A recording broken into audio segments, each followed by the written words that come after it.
What's up, cool people? I'm Matt Conroy. Welcome back to the Scripture Scoop, aka some Bible reading. Alrighty, so, Jacob has kind of sort of tricked his way into acquiring some flocks and such from Laban, and in addition, he also has a bunch of sons. I don't know if it's really said how many at this point. You could probably go back and count them if you really want, but it'll probably say eventually. In any case, this chapter's not exactly short, so I think I'm just going to dive right into it. Genesis 31, here we go. Verse 1. But Jacob soon learned that Laban's sons were grumbling about him. Jacob has robbed our father of everything, they said. He has gained all his wealth at our father's expense. And Jacob began to notice a change in Laban's attitude toward him. Then the Lord said to Jacob, "Return to the land of your father and grandfather, and to your relatives there, and I will be with you." I mean, he kinda had wanted to go back there anyway. The whole thing with the sheep was just Laban's way of trying to convince him to stay, while also sort of tricking him out of it. So, I don't know. Anyway. Verse 4. So Jacob called Rachel and Leah out of the field where he was watching his flock. He said to them, "I have noticed that your father's attitude toward me has changed, but the God of my father has been with me.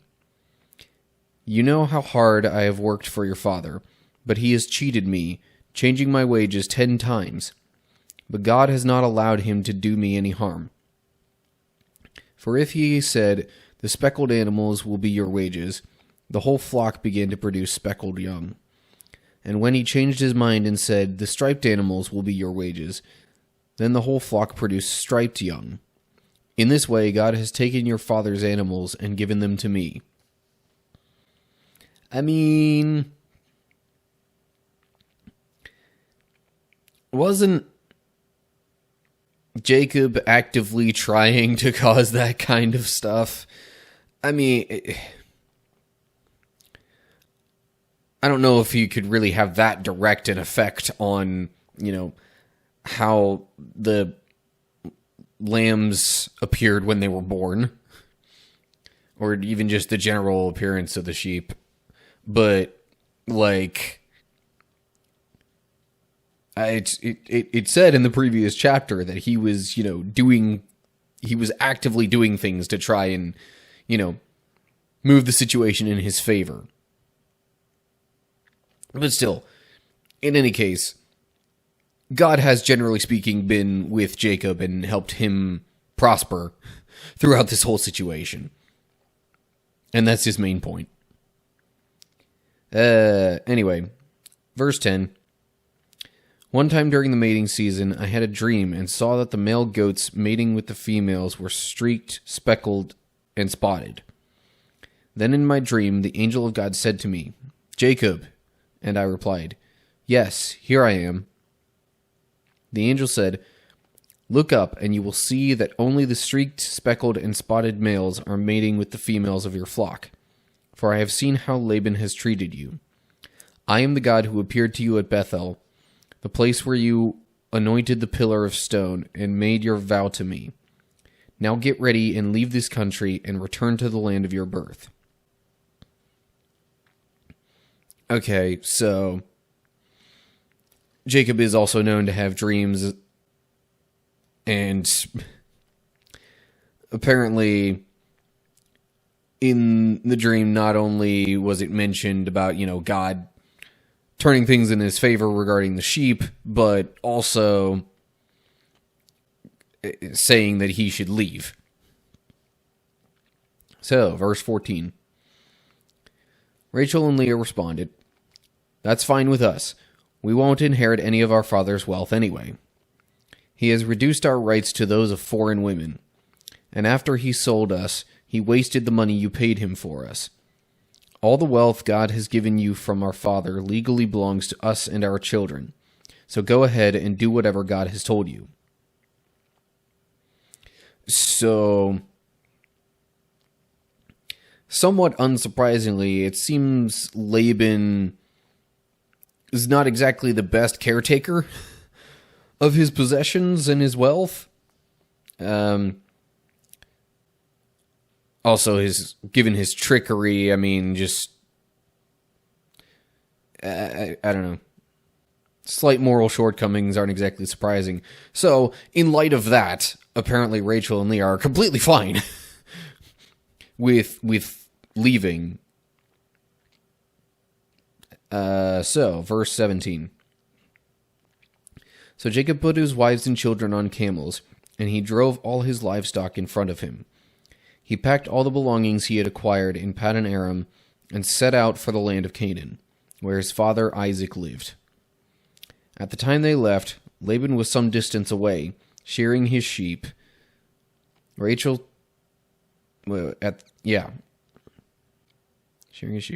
stole her father's household idols and took them with her. Sorry, I was just making sure I read that right.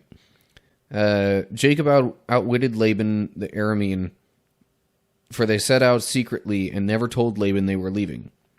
So Jacob took all his possessions with him and crossed the Euphrates River, heading for the hill country of Gilead. It's got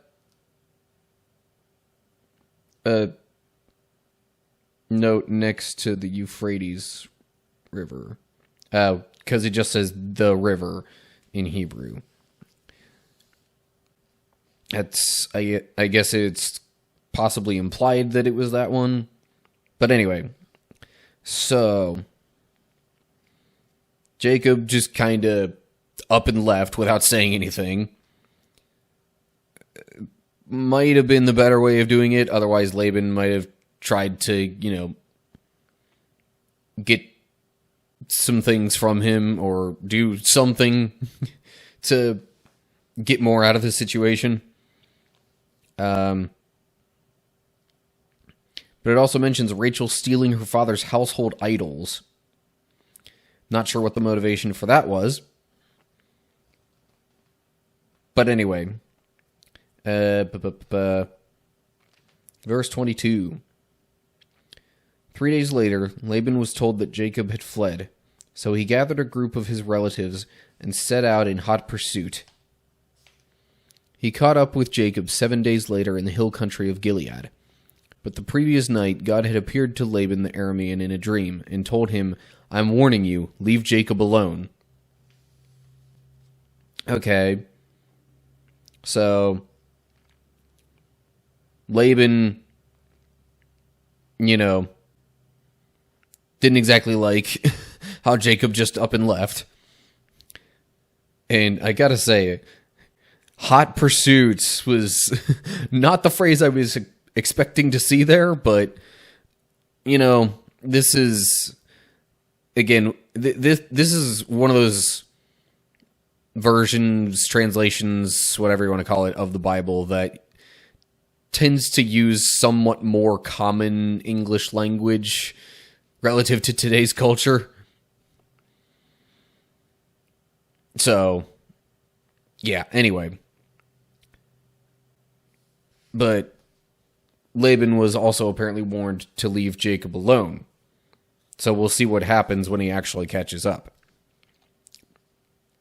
Verse 25. Laban caught up with Jacob as he was camped in the hill country of Gilead, and he set up his camp not far from Jacob's. "What do you mean by deceiving me like this?" Laban demanded. "How dare you drag my daughters away like prisoners of war? Why did you slip away secretly? Why did you deceive me? And why didn't you say you wanted to leave? I would have given you a farewell feast, with singing and music, accompanied by tambourines and harps. Why didn't you let me kiss my daughters and grandchildren and tell them goodbye? You have acted very foolishly. I could destroy you, but the God of your father appeared to me last night and warned me, leave Jacob alone. I can understand your feeling that you must go, and your intense longing for your father's home. But why have you stolen my gods?" Little g gods. Referring to the idols that Rachel took. Probably Jacob being none the wiser. So anyway, yeah, Laban is saying he would have let Jacob leave, on good terms, but Jacob in the previous chapter expressed wanting to leave, and Laban didn't exactly want that to happen then, so I'm not so sure how truthful Laban is being here. I could understand him wanting to say goodbye, certainly, but yeah. Anyway. Verse 31. I rushed away because I was afraid, Jacob answered. I thought you would take your daughters from me by force. But as for your gods, see if you can find them, and let the person who has taken them die. And if you find anything else that belongs to you, identify it before all these relatives of ours, and I will give it back. But Jacob did not know that Rachel had stolen his household idols. Yeah. He's probably going to regret saying, let the person who stole the idols die. Because, yeah. I know he wouldn't want Rachel dead. But, verse 33. Laban went into Jacob's tent to search there, then into Leah's, and then the tents of the 2 servant wives. But he found nothing. Finally he went into Rachel's tent. But Rachel had taken the household idols and hidden them in her camel's saddle, and now she was sitting on them. When Laban had thoroughly searched her tent without finding them, she said to her father, Please, sir, forgive me if I don't get up for you. I'm having my monthly period. So Laban continued his search, but he could not find the household idols. Yeah, again, the wording there of what Rachel said, I don't recall seeing that in other translations. But it's still same general purpose.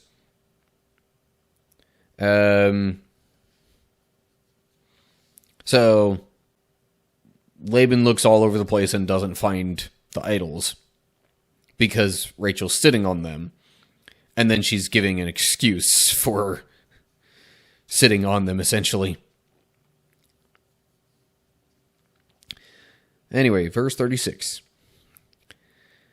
Then Jacob became very angry, and he challenged Laban. What's my crime? He demanded. What have I done wrong to make you chase after me as though I were a criminal? You have rummaged through everything I own. Now show me what you found that belongs to you. Set it out here in front of us, before our relatives, for all to see. Let them judge between us. So, yeah, I mean,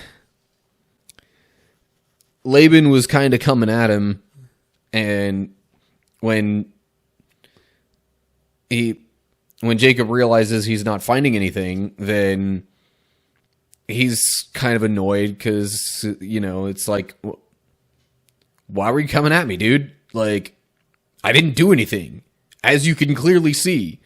So what the heck is wrong? Anyway,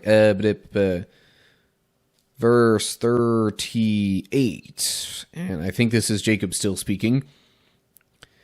For 20 years I have been with you, caring for your flocks. In all that time your sheep and goats never miscarried. In all those years I never used a single ram of yours for food. If any were attacked and killed by wild animals, I never showed you the carcass and asked you to reduce the count of your flock. No, I took the loss myself.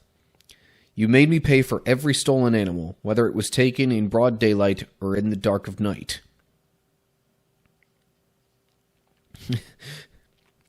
So, Jacob's kind of really digging into him now and being like, I have been so nice to you. Why are you doing this to me?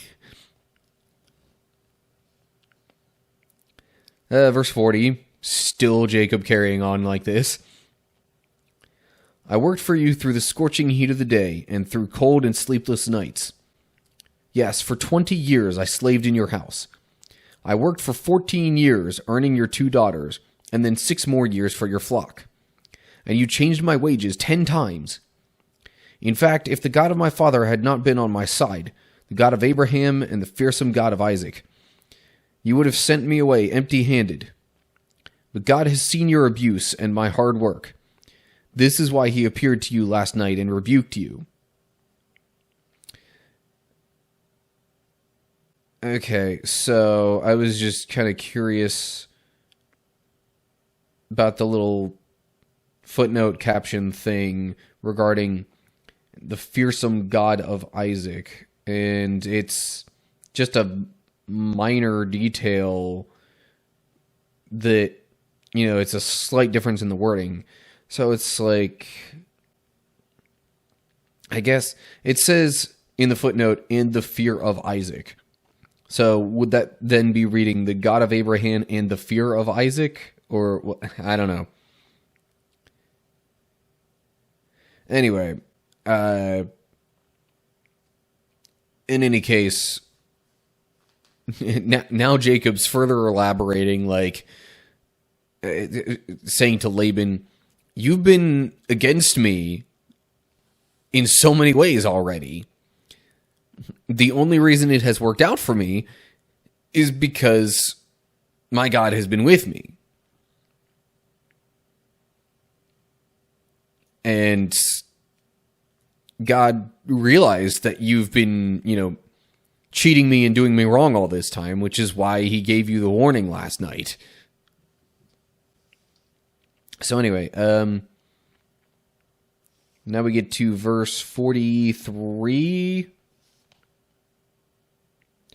Anyway, then Laban replied to Jacob, these women are my daughters, these children are my grandchildren, and these flocks are my flocks.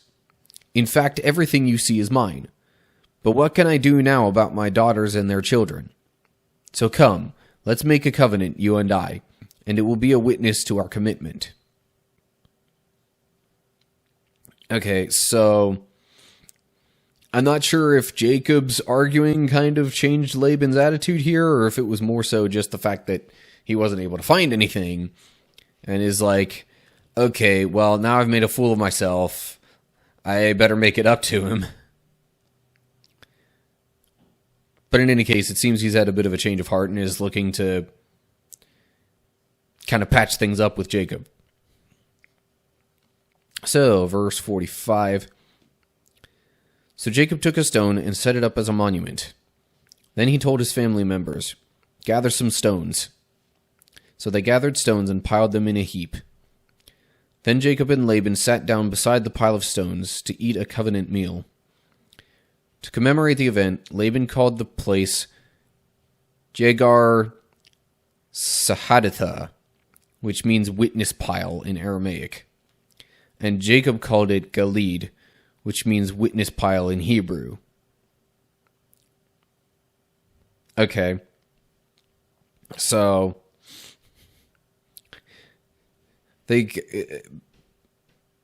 I think the idea with gathering the stones was to build somewhat of an altar-ish thing, or at least a memorial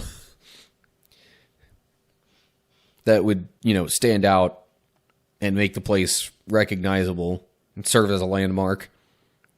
And they both, since it kind of wound up just being a pile of rocks, again, with the very blunt names that they used, they both, literally both, in just different languages, named the place Witness Pile. So anyway, verse 48. Then Laban declared, this pile of stones will stand as a witness to remind us of the covenant we have made today. This explains why it is called Galid, witness pile. But it was also called Mizpah, which means watchtower. For Laban said, may the Lord keep watch between us to make sure that we keep this covenant when we are out of each other's sight. If you mistreat my daughters, or if you marry other wives, God will see it even if no one else does. He is a witness to this covenant between us. Okay, so places having multiple names isn't entirely new. I mean, I think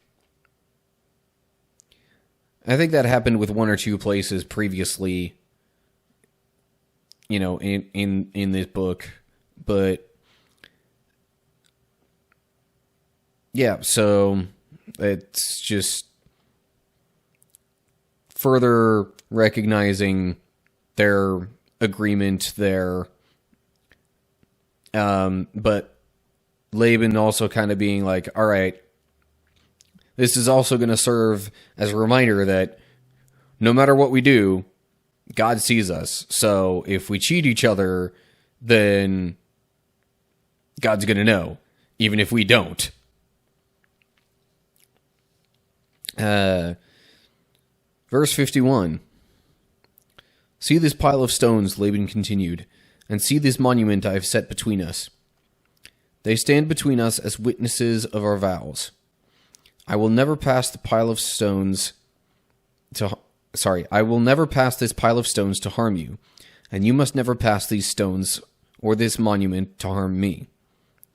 I call on the God of our ancestors, the God of your grandfather Abraham, and the God of my grandfather Nahor, to serve as a judge between us.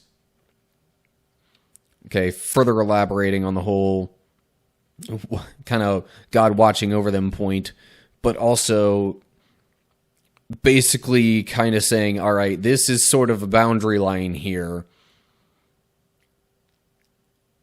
Whenever we see this, we'll know not to cross it and, do anything bad to each other.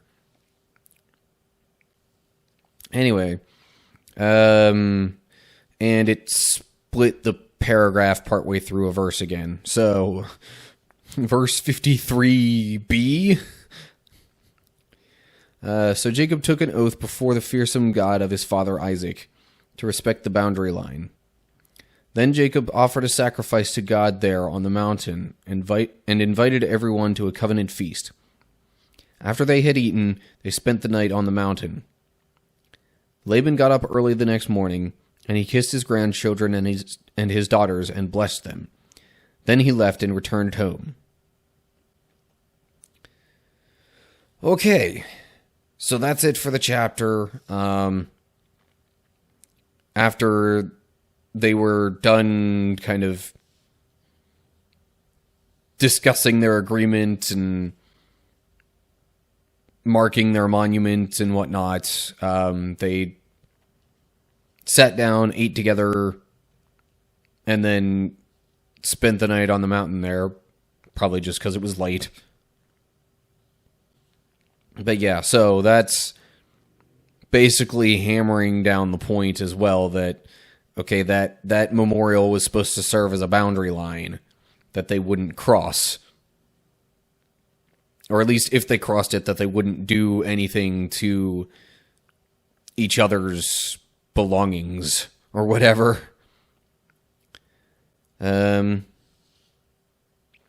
So yeah, that's all we've got for this chapter. Now the next one picks up slightly within the same subsection, but it's also it doesn't need to be considered part of that, given the first few words that I see. But anyway, we'll get to that next time. So, anyway, as always, like and share if you enjoyed the video and want others to see it. Subscribe and click the bell to get updates when I post new videos. Look down in the description for info on other social media pages. And, of course, leave comments down below with everything that you have in mind, whether it's related to this or other video ideas or whatever. Let me know down below. So, that's it. Hope you're all doing well. Hopefully I'll see you for the next video, or at least the next Bible video. I realize, if you're watching these, you might not necessarily be interested in the other videos that I'm putting out there. But anyway, I digress. Whatever the case is, until next time, stay cool, people.